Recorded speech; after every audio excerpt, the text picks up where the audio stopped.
Hello दोस्तों, स्वागत है आज के इस वीडियो में।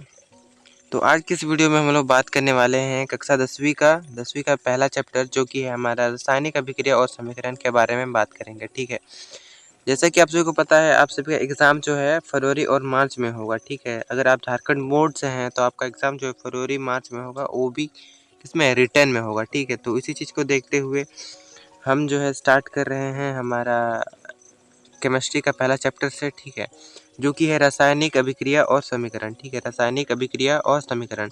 तो जैसे कि हमारे चैप्टर का नाम है रासायनिक अभिक्रिया एवं समीकरण, तो सबसे पहले हमको समझना पड़ेगा कि रासायनिक अभिक्रिया होता क्या है। रासायनिक अभिक्रिया को इंग्लिश में केमिकल रिएक्शन कहते हैं। ठीक है, तो इसका डेफिनेशन हम ये है, जब एक या एक से अधिक पदार्थ आपस में क्रिया करके नए पदार्थ बनाते हैं और जिसका गुण पूरी तरह से अलग होता है, उसी को हम कहते हैं रासायनिक अभिक्रिया। ठीक है, जब दो या दो से अधिक पदार्थ जो होता है रिएक्ट करके नया पदार्थ बनाते हैं, उसी को हम कहते हैं रासायनिक अभिक्रिया। जैसे कि यहाँ पर मैग्नीशियम और ऑक्सीजन मिल करके मैग्नीशियम ऑक्साइड बना रहे हैं, एक नया पदार्थ बन रहा है। ठीक है, तो उसी को हम कहते हैं रासायनिक अभिक्रिया। और ध्यान देने वाली बात ये है कि जैसे कि मैग्नीशियम और ऑक्सीजन, इसको हम कहते हैं अभिकारक, जो बन रहा है हमारा, इसको हम कहते हैं उत्पाद। ठीक है, प्रोडक्ट, उत्पाद कहते हैं। ठीक है, उसके बाद अगला है हमारा, हम कैसे जान समझेंगे कि रासायनिक अभिक्रिया हुई है कि नहीं हुई है। तो ये जो संकेत है, इन संकेतों से हम जान पाएंगे कि रासायनिक अभिक्रिया हुई है कि नहीं हुई है। पहला है, अगर कोई रासायनिक अभिक्रिया हो रहा होगा ना, तो उसमें गैस का उत्सर्जन हो रहा होगा। ठीक है, दूसरा है, तापमान में जो है उत्सर्जन या फिर अवशोषण हुआ होगा, या फिर रंग में परिवर्तन आया होगा, या फिर गंध में परिवर्तन आया होगा, या फिर अवक्षेप में बना होगा। ठीक है, प्रेसिपिटेट बना होगा। तो इन सभी चीज़ अगर कहीं हो रहा है तो हम कह सकते हैं कि रासायनिक अभिक्रिया हो रहा है। इनमें से कोई एक चीज़ भी हो रहा होगा ना, तो भी रासायनिक अभिक्रिया हो रहा होगा। ठीक है, नेक्स्ट है हमारा रासायनिक समीकरण, केमिकल इक्वेशन क्या होता है। ठीक है, जैसे कि रासायनिक अभिक्रिया तो समझ में आ गया क्या होता है। रासायनिक अभिक्रिया होता है जब एक या एक से अधिक पदार्थ आपस में मिलकर के एक नया पदार्थ बनाते हैं, उसी को हम कहते हैं रासायनिक अभिक्रिया। तो अब बात करते हैं रासायनिक समीकरण के बारे में। ठीक है, रासायनिक समीकरण के बारे में, तो क्या होता है, जब रासायनिक अभिक्रिया को प्रतीकों और सूत्रों के द्वारा लिखा जाता है, उसी को हम कहते हैं रासायनिक समीकरण। जैसे कि यहाँ पर जो है Zn प्लस H2SO4, इसको हम प्रतीक के फॉर्म में लिखे हैं, तो इसको हम कहते हैं केमिकल इक्वेशन। जैसे कि हमारा यहाँ देखो, यहाँ पर किस किस फॉर्मेट में लिखे हैं, इसको हम लिखे हैं वर्ड फॉर्म में लिखे हैं। और जब हम इसको जो प्रतीक के फॉर्म में लिखेंगे, जैसे कि मैग्नीशियम को क्या लिखते हैं Mg प्लस ऑक्सीजन को O2, मिलकर के क्या बन रहा है MgO, यहाँ पर 2, यहाँ पर 2। ठीक है, तो इस जब जो है हम जो है प्रतीकों और सूत्रों के फॉर्म में लिखते हैं, तो उसी को हम कहते हैं केमिकल इक्वेशन। ठीक है, तो याद रखिएगा केमिकल इक्वेशन क्या होता है। उसके बाद है हमारा संतुलित रासायनिक समीकरण। संतुलित रासायनिक समीकरण क्या होता है। ठीक है, जिस समीकरण में दोनों तरफ रिएक्टेंट और प्रोडक्ट, रिएक्टेंट क्या होता है, जो अभिकारक होता है, और प्रोडक्ट होता है उत्पाद। ठीक है, प्रत्येक तत्व के परमाणु समान हो, उसी को हम कहते हैं संतुलित रासायनिक समीकरण। ठीक है, जैसे कि यहाँ पर देखो, यहाँ पर क्या बोल रहा है, इसका मतलब कहते हैं रिएक्टेंट और प्रोडक्ट के एटम्स की संख्या समान हो, लेफ्ट में भी इतना है और राइट में भी जितना है उतना ही हो, तो उसी को हम कहते हैं बैलेंस इक्वेशन। ठीक है, बैलेंस इक्वेशन। संतुलित संतुलन द्रव्यमान संरक्षण पर नियम पर आधारित है। ठीक है, और क्यों जरूरी है ये, क्योंकि ये जो है संतुलन का नियम पर, द्रव्यमान संरक्षण का नियम पर आधारित है, इसीलिए समीकरण को संतुलित करना जरूरी है। उसके बाद अगला है हमारा रासायनिक अभिक्रिया के प्रकार, टाइप्स ऑफ केमिकल रिएक्शन। ठीक है, तो पहला है हमारा संयोजन अभिक्रिया, जिसको इंग्लिश में कहते हैं कॉम्बिनेशन रिएक्शन। ठीक है, तो क्या होता है, ये होता है हमारा, इसका डेफिनेशन यहाँ लिखा है, दो या दो से अधिक पदार्थ मिलकर एक पदार्थ बनाते हैं। कितना, दो या दो से अधिक पदार्थ मिलकर के कितना, एक सिंगल प्रोडक्ट बनाते हैं, उसी को हम कहते हैं संयोजन अभिक्रिया। जैसे कि यहाँ पर ऑक्सीजन और हाइड्रोजन और ऑक्सीजन का संयोजन से वाटर बनता है, इसमें एक एक प्रोडक्ट बन रहा है। ठीक है, तो ये सब एग्जाम्पल है, जैसे कि यहाँ पर कैल्शियम ऑक्साइड और पानी का संयोजन से ये बनता है, मैग्नीशियम ऑक्साइड से ये बनता है, मैग्नीशियम ऑक्साइड बनता है कोयले का दहन से, जैसे कि कोयला को अगर जलाएंगे ऑक्सीजन के संपर्क में, तो क्या बनेगा, कार्बन डाइऑक्साइड बनेगा। तो ये है। ठीक है, अब विशेषता के बारे में बात करें, संयोजन अभिक्रिया की विशेषता के बारे में बात करें तो क्या हो सकता है, अभिकारक जो होता है ना वो एक से ज़्यादा भी हो सकता है, ठीक है, दो से ज़्यादा भी हो सकता है, ठीक है, तीन चार भी हो सकता है, लेकिन प्रोडक्ट एक ही बनेगा, ठीक है। उसके बाद है जो संयोजन अभिक्रिया है हमारा, ये जो है ऊष्माक्षेपी मतलब एक्सोथर्मिक और एंडोथर्मिक दोनों हो सकता है, ठीक है, लेकिन अधिकतर जो संयोजन अभिक्रिया जो होता है ना वो होता है एक्सोथर्मिक होता है, ठीक है, मतलब ऊर्जा को रिलीज करता है, ठीक है, ऊर्जा निकालता है। उसके बाद नेक्स्ट है हमारा अपघटन अभिक्रिया, जिसको हम वियोजन अभिक्रिया भी कहते हैं। क्या कहते हैं? वियोजन अभिक्रिया भी कहते हैं। इंग्लिश में बात करें तो डिकम्पोजिशन रिएक्शन, ठीक है।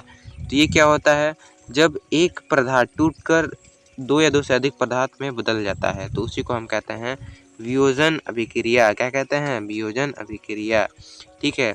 जैसे कि यहाँ पर हमारा है एक रिएक्टेंट है और वो जो है तीन चार प्रोडक्ट में टूट गया, तो उस प्रकार के रिएक्शन को हम क्या कहेंगे? वियोजन रिएक्शन, ठीक है, वियोजन अभिक्रिया, ठीक है। उसके बाद हमारा नेक्स्ट है तीसरा हमारा है विस्थापन अभिक्रिया, जिसको हम इंग्लिश में डिस्प्लेसमेंट रिएक्शन भी कहते हैं, नाम में ही है विस्थापन।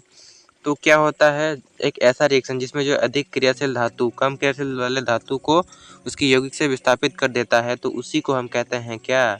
उसको हम कहते हैं विस्थापन अभिक्रिया, ठीक है। समझ में आ गया विस्थापन अभिक्रिया। जैसे कि इस कंडीशन में देखो, यहाँ पर जिंक और कॉपर, जैसे आप सभी को पता है जिंक जो है ज़्यादा रिएक्टिव एलिमेंट है कंपेयर टू कॉपर के, तो क्या करेगा यहाँ पर जिंक जो है कॉपर को उसकी आयन्स के साथ हटा देगा। जैसे कि यहाँ पर देखो जिंक हटा दिया इसको कॉपर को और यहाँ खुद जिंक जुड़ गया, तो इस प्रकार के रिएक्शन को क्या कहते हैं? विस्थापन अभिक्रिया, आपको पता होना चाहिए।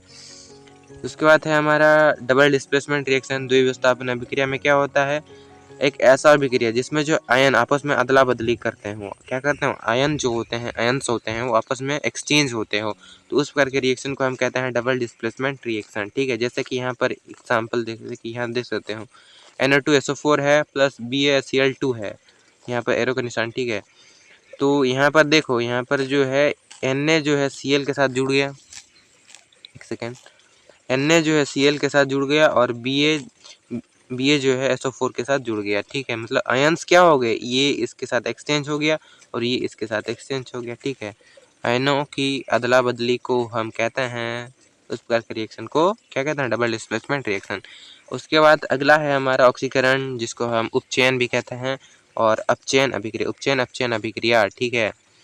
तो क्या होता है ऑक्सीकरण मतलब उपचयन क्या होता है, जिसमें एक ऐसा रिएक्शन जिसमें जो है इलेक्ट्रॉन जो होते हैं लूज हो रहे हैं, ऑक्सीजन गेन हो रहा है और हाइड्रोजन भी लूज हो रहा है, तो उसी को हम कहते हैं ऑक्सीकरण, जिसको हम उपचयन भी कहते हैं। और अपचयन में क्या होता है, जिसमें इलेक्ट्रॉन जो होता है गेन हो, इलेक्ट्रॉन मिलता हो, और ऑक्सीजन जो होता है वो लूज हो रहा हो और हाइड्रोजन गेन हो रहा हो, मतलब ऐसा रिएक्शन, तो उसको हम कहते हैं, क्या कहते हैं? रिडक्शन, ठीक है, अपचयन। और एक ऐसा रिएक्शन जिसमें जो है ऑक्सीकरण भी हो रहा हो और रिडक्शन भी हो रहा हो, तो उस प्रकार के रिएक्शन को हम कहते हैं रेडॉक्स रिएक्शन, ठीक है, याद रखेंगे यार, रेडॉक्स रिएक्शन। उसके बाद है हमारा ऊर्जा में परिवर्तन के आधार पर जो है दो प्रकार के रिएक्शन होते हैं, ऊष्माक्षेपी और ऊष्मासोपी, ठीक है। ऊर्जा का उत्सर्जन, जैसे कि ऊर्जा जिसमें निकलती है, तो उसको हम कहते हैं एक्सोथर्मिक और एंडोथर्मिक। जैसे कि एंडोथर्मिक का मतलब होता है जिसमें ऊर्जा जो होता है अवशोषित होता है, जैसे कि प्रकाश संश्लेषण। तो प्रकाश संश्लेषण जैसे कि आपको पता है पौधे क्या करते हैं, सूरज का प्रकाश लेकर अपना खाना बनाते हैं, ठीक है। तो वो कैसा रिएक्शन होगा, वो होगा ऊष्माक्षेपी, सॉरी ऊष्मासोपी, जिसको हम एंडोथर्मिक कहते हैं। नेक्स्ट है हमारा जंग लगना, ठीक है। जंग लगना मतलब आपको पता है जंग क्या होता है, जब धातु को वायु या नमी नमी वाले जगह पर रख देते हैं तो क्या होता है, उस पर जो है जंग लगता है, ठीक है, मतलब धातु खराब हो जाता है। उदाहरण के लिए लोहे पर जंग लगना, ठीक है, उसको हम जंग लगना कहते हैं इसको, ठीक है। इसको हम संक्षारण भी कहते हैं, संक्षारण, संक्षारण, ठीक है। तो यहाँ पर उसका एग्जाम्पल दिया हुआ है केमिकल रिएक्शन के फॉर्म में, ठीक है। तो इसको बचाने के लिए, संचारण से बचाने के लिए हमको क्या करना पड़ता है, पेंट कर दो, लोहे वगैरह में पेंट कर दो, ठीक है, या फिर ग्रीस लगा दो, ठीक है। इन सब से क्या होगा कि जंग इतना जल्दी नहीं लगेगा, ठीक है। नेक्स्ट है हमारा जो है विकृत गंध्यता, विकृत गंध्यता जिसको हम दुर्गंधता भी कहते हैं करके कुछ है। तो क्या होता है, ये होता है हमारा तेल और वसा मतलब जो तेल वाली चीज़ होती है या फिर जिसमें वसा अधिक होता है, जब ऑक्सीजन के साथ क्रिया करती है, अभिक्रिया करती है, तो उसका स्वाद क्या होता है, खराब हो जाता है। स्वाद और गंध क्या होता है, खराब हो जाता है, ठीक है। तो उसी को हम कहते हैं विकृत गंधकता। जैसे आपको पता है, आप चिप्स वगैरह खाते होंगे, तो वो उसमें क्या होता है, उसमें गैस भरी रहती है। कौन सी गैस? नाइट्रोजन गैस, ठीक है। क्यों भरी जाती है? ताकि वो जल्दी सड़े ना, ठीक है। तो वही, तो रोकथाम के लिए हमको क्या करना पड़ेगा, वायुरोधक पैकिंग करना पड़ेगा, ठीक है, ताकि जो है हम तेल और वसा वाले चीज़ को बचा सकें। नाइट्रोजन गैस भरा रखना चाहिए, जैसे कि हम अभी बताए एग्जाम्पल। और ठंडी जगह पर रेफ्रिजरेटर वगैरह में रख दो तो वो क्या होगा ना, जल्दी नहीं सड़ेगा, ठीक है। तो यही है विकृत गंधकता। तो यही है आपका चैप्टर जो कि है रासायनिक अभिक्रिया और समीकरण। तो इस चैप्टर को हमने पूरा कंप्लीट कर दिया है, ठीक है। आई होप आपको वीडियो अच्छा लगा होगा। तो पढ़ते रहें और मिलते हैं नेक्स्ट वीडियो में हमारा दूसरा चैप्टर के साथ, जिसका नाम है एसिड बेस एंड सॉल्ट, ठीक है, अम्ल क्षारक एवं लवण के साथ। तो थैंक यू वेरी मच। और हाँ, सब्सक्राइब करना ना भूलना दोस्त।